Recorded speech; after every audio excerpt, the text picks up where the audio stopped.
The Lord spoke some pretty big things to me today, and I don't know if y'all can tell, but my lip is busted. The enemy is trying to come from my mouth. I'm gonna still get this word out though. This is what the Lord spoke.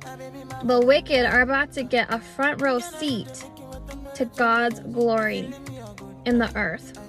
God has been speaking to me a lot about there's a famine coming, financial institutions are going to collapse. He even told me at some point that there's going to be little to no access to medical care, all these things, right? And God keeps saying how, but for God's people, it's not going to affect us like it would other people, that somehow God's people are going to be okay, right? A lot of people are being called out of their jobs that they've been doing, and God is wanting to activate so many spiritual gifts within people.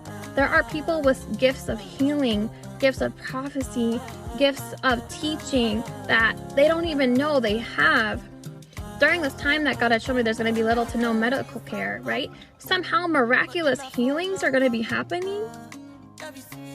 How are people being miraculously healed when there's no medical care?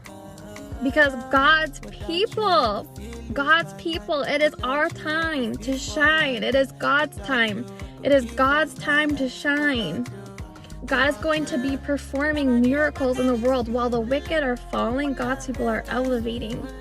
It is so essential for you to be obedient during this time.